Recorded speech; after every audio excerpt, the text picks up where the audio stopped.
তো দর্শক, একই মঞ্চে ২০৩ অপবিশ্বাস এবং বুবলিকে ডেকে আনা হয়েছে এবং তাদেরকে নানান প্রশ্ন করা হয় এবং তারা বিভিন্ন প্রশ্নের উত্তরও দিয়েছেন। তবে এর থেকে যেটা স্পেশাল প্রশ্ন করা হয়েছে অপবিশ্বাসকে, সেটা হচ্ছে যে আপনাকে যদি কোনো সুপারম্যান পাওয়ার দেওয়া হয় তাহলে আপনি কি করবেন। তো এর উত্তরে অপবিশ্বাস কি বলেছেন সেটা নিজের মুখে শুনে নিন। তোমার যদি এমন কোনো পাওয়ার চলে আসে, লাইক তুমি সুপার হিরো হয়ে গেলে, ঠিক আছে, বাট সুপার হিরো হওয়ার পরে তোমার স্পেশাল পাওয়ার তুমি কোনটা চাইবে? যে এই স্পেশালিটিটা আমি চাই।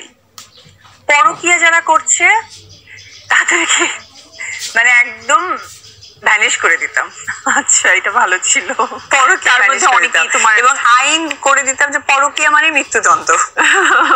পরকীয়া নিয়ে অপবিশ্বাস সুন্দর উক্তি দেওয়ার পর এবার একই প্রশ্ন বুবলিকে করা হলো যে আপনি যদি সুপার পাওয়ার পেয়ে যান তাহলে আপনি কি করবেন। তো বুবলি কি বলে শুনুন নিজের মুখে। এবারে বলো, মানে সুপার হিরো, ঠিক আছে, সুপার ওমেন না, কিন্তু সুপার হিরো যদি তুমি হতে তাহলে অ্যাকচুয়ালি কোন পাওয়ারটা নিজের মধ্যে চাইতে? চাইতাম যে সমস্ত নেগেটিভিটি সবার মন থেকে সরিয়ে দিতে, আছে না যে কালো ছায়াগুলো, কারণ এই ব্যাপারগুলোই তো মানুষকে মানে ক্ষতি করার চেষ্টা করে।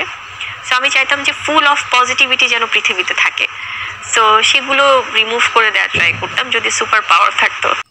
এতক্ষণ আমরা দেখলাম যে অপবিশ্বাস এবং বুবলি একই মঞ্চে একসাথে বসে আছেন এবং তাদেরকে পরকীয়া সম্পর্কে সুন্দর বক্তব্য দিতে শোনা গেছে এবং আমরা দেখতে পেলাম যে তারা কোনো ঝগড়াঝাটি করলেন না, কারো চুলও ছিঁড়লেন না।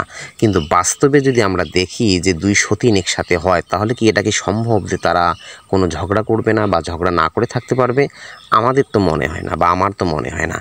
আপনারা কি মনে করেন যে তারা যদি কখনো একসাথে হয়, একই মঞ্চে আসে, তাহলে কি তারা কি বসে থাকবে, না চুল ছিঁড়বে, কেউ দাঁত টিপবে, এরকম হতে পারে? তো কমেন্টে অবশ্যই জানাবেন।